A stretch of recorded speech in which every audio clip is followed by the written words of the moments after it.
बीते वर्ष शहर इमाम बिलारी मौलाना सदाकत हुसैन के इंतकाल के बाद शहर इमाम बनाने की कवायद जारी है।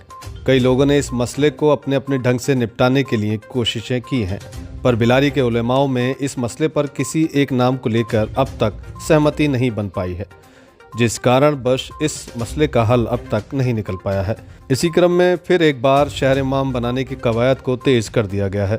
शहर इमाम के दावेदारी रखने वाले या शहर इमाम बनाने का प्रयास करने वाले कई गुट आज बुधवार को एसडीएम विनय कुमार से जाकर मिले, जहां जाकर उन्होंने प्रशासनिक सहयोग मांगते हुए कहा कि अगले माह रमज़ान है, जिसके बाद ईद होगी। अतः श्रीमान जी से निवेदन है कि शहर इमाम चुनाव के विवादित प्रकरण को निपटा कर बिलारी को एक नया शहर इमाम बनाने में सहयोग करें।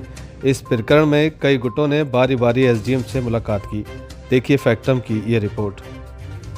सर, आज शहर इमाम के चुनाव को लेकर के फिर एक बार ये मसला दोबारा से गर्म हुआ है। आपके पास कई गुट आए हैं, तो क्या आपने मशवरा दिया या क्या आप इस विषय में सोच रहे हैं कि कैसे शहर इमाम बने या क्या? क्योंकि कुछ त्यौहार नजदीक आ रहे हैं, इसलिए शहर इमाम का चुनाव फिर से एक बार सरगर्मी पकड़ रहा है। आज दो पक्ष जन सुनवाई में उपस्थित आए। दोनों के द्वारा जो किस प्रकार से इसका चुनाव होना है और कैसे इसका चयन होना है, इस संबंध में अपनी शिकायतें और अपने सुझाव भी दिए। चूंकि यह एक धार्मिक विषय है, इसमें प्रशासन को कानून एवं शांति व्यवस्था के दृष्टिगत जो कार्रवाई करनी है वही करनी है। बाकी धार्मिक विषय जो धार्मिक लिटरेचर है उसी के हिसाब से उसमें निर्णय होना है। इसमें हम प्रयास करेंगे कि शांतिपूर्वक इस प्रकार का समाधान करें। सर, ये 1 साल से पेंडिंग है। शहर इमाम की मृत्यु के बाद इस मसले पर कई गुट खड़े भी हुए हैं, उनमें झगड़े भी हैं, विवाद भी हैं। क्या कोई रास्ता निकल सकता है कि उनके विवाद समाप्त हों और झगड़े खत्म हो और ये प्रकरण जो चलता आ रहा है इसे इस प्रकरण में समाज के सम्भ्रांत व्यक्तियों से वार्ता करते हुए हम प्रयास करेंगे कि इसका शांतिपूर्वक समाधान हो सके और बिल्कुल प्रयास करेंगे इसका भरसक कि ये त्योहारों से पहले ही। Thank you sir. तो आज आप एसडीएम साहब से मुलाकात की आपने, इस वाबस्ता के फिर एक बार शहर इमाम का चुनाव हो सके, इस विषय में क्या आपकी वार्तालाप हुई और आपका क्या पक्ष है शहर इमामत के चुनाव को लेकर? मेरा नाम हाजी मोहम्मद रफ़ी है और मैं ईदगाह कमेटी का अध्यक्ष हूँ। जब से शहर इमाम मौलाना सदाकत हुसैन का इंतकाल हुआ है, तब से शहर इमाम को चुनने की सरगर्मियाँ तेज हैं। इसके पहले भी कुछ लोगों ने प्रयास किया था, लेकिन उनका प्रयास असफल हो गया। अब चूँकि कोई भी इसमें जिम्मेदारी नहीं लेना चाहता, बड़ी अहम जिम्मेदारी है, तो ईदगाह कमेटी ने ये पहल की है और आज एसडीएम साहब से हमने अपना पक्ष रखा कि जिनका हक है शहर इमाम चुनने का, हम उन लोगों को मौका देना चाहते हैं कि जैसे कि हमारे जितने मस्जिदों के इमाम हैं, बिलारी के जितने आलिम हैं, मुफ्ती हैं, हाफिज़ हैं और दीगर कमेटियां हैं, मदरसे हैं, कब्रिस्तान हैं, मशवरा किया जाएगा। अगर एक से अधिक दावेदारी आती है तो फिर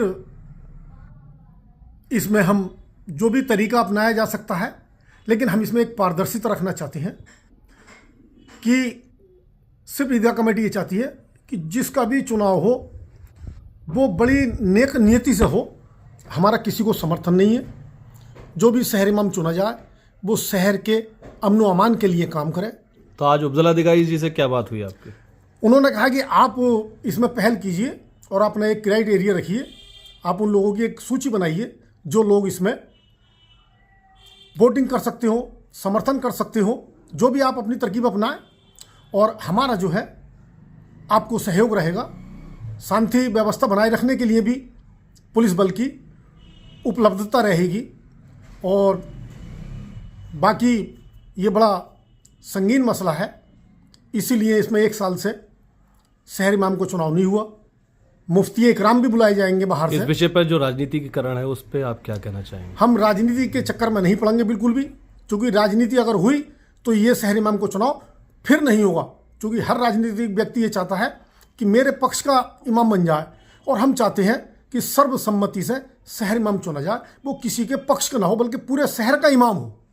हमारा यही कहना है कि इंशाल्लाह हम बहुत जल्दी सारे इमामों की और हाफिजों की एक मीटिंग बुलाएंगे और उनके सामने हम अपना पक्ष रखेंगे, उनका पक्ष जानेंगे और उस पर हमारे जो साथ में हमारे जो मुफ्ती होंगे वो फैसला देंगे कि भाई अब ये चीज़, कुछ लोगों का ये भी कहना है राजू भाई कि इसमें आपका भी कोई व्यक्तिगत हित है, इसलिए आप पहल कर रहे हो। देखिए मेरा व्यक्तिगत हित ये है कि मैं ईदगाह कमेटी का अध्यक्ष हूँ, तो मुझे एक शहर इमाम चाहिए ईदगाह कमेटी चलाने के लिए भी। जो ईदगाह की दो जिम्मेदारियाँ हैं, एक ईदगाह है और ईदगाह से एक ताल्लुक़ रखने वाली कुर्बानगाह है, जिसमें हमने पहले भी कुर्बानगाह में काम किया है। दलदल कीचड़ हो रही थी, आज भी कुर्बानगाह में काम हो रहा है, काम अपनी चरम पर है, काम नहीं रुका है। इंशाल्लाह हमारा तो हित यही है कि हमें शहर इमाम जो जैसे चुना जाता हो वो हमें शहर इमाम चुनकर दे दो, हम उसमें राजी हैं। हमारा और कोई इसके अलावा कोई हित नहीं है किसी से। ठीक मैं हाफिज मुकीम हाफिज अब्दुल कदीर मरहूम शहरी इमाम साहब का पुता, उनकी वसीयत आधार पर मैं है ना बिलारी को, जैसे मेरे बाप दादा ने खिदमत करी शहरी इमाम के होने के नाते, वैसे ही मैं चाहता हूँ। और इसमें पब्लिक, तो किस तरह की वसीयत है आपके पास? किस वसीयत का जिक्र कर रहे हैं आप? क्या लिखा है उसमें? दादा हुजूर ने कहा, बिलारी जामा मस्जिद का मैं खादिम रह चुका हूँ, 13.5 साल मैंने इमामत करी है। और उसी दौरान दादा हुजूर मौजूद थे, तो बिलारी के जो जामा मस्जिद के इमाम जो मतलब नमाजी थे, उन्होंने खुद हमारे दादा हुजूर से कहा कि इमाम साहब आप कमज़ोर हो गए, लिहाजा अब अपने पोते को अपना पद इनको दें। तो दादा हुजूर ने पूरी बिलारी की जामा मस्जिद जो है, जामा मस्जिद भरूई मस्जिद में उन्होंने वसीयतनामा दिया और बोले मेरे बाद मेरे पोते मुकीम अहमद उर्फ शान के लिए शहरी इमामत के पद पे कार्यकर्ता होंगे। अच्छा, इसके गवाह थे लोग? हाँ, हाजी गुलाम साबिर और शमशाद सूफी सलमानी, सगीर अहमद अंसारी और मिस्त्री मोहम्मद हनीफ सैफ़ी और मिस्त्री अब्दुल समद सैफ़ी और अली जान कसार, हाफिज़ आले हसन कसार, मतलब 5 बिरादरों ने उसमें जो मौजूद थे उन्होंने साइन दिए। और अच्छा, हाँ, फिर उसे पढ़ा था जी। पूरी बड़ी मस्जिद में कहा था। लिहाजा अब जो कुछ लोग हैं ना, जो उनके इंतकाल के बाद मुझसे कहा, तो आवाम तस्लीम कर रही है नहीं, आपको? अब मैं वही बताना चाह रहा हूँ, जिस वक्त के उनका इंतकाल हुआ था दादा हुजूर का, मतलब कुछ महीने बाद, तो मुझसे मस्जिद के लोगों ने कहा कि ऐसा है, आपकी कम उम्र है, लिहाजा आप अपने ताऊ मौलाना सदाकत हुसैन के लिए। मैं ठीक है। तो वो मेरी ही एवज़ में 18-20 साल वो शहरी इमामत के पद का कार्यकर्ता निभा गए। अब उनका इंतकाल हो जाता है तो कुछ है ना विवादी लोग हैं ना मौजूद हैं इस वक्त, जो कि बाहर के इमाम भी हैं इसमें और बिलारी के भी हैं मौलाना लोग, तो सब आपस में कर रहे हैं हम बन जाए। तो अब ये बताइए कि शरअन जब किसी के लिए नहीं कहता, तो एक के लिए कि सारे इमाम एक जगह इकट्ठा होकर एक को चुने, तो सब आपस में हम कह रहे हैं कि हम बन जाए, बनेगा कौन? तो क्यों ना पुरानी वसीयत पे आते, हाफिज़ अब्दुल मरहूम साहब के शहरी इमाम साहब की जो वसीयत है इसी पे क्यों ना आते? ये कमी हुआ हमारे अंदर, बताइए।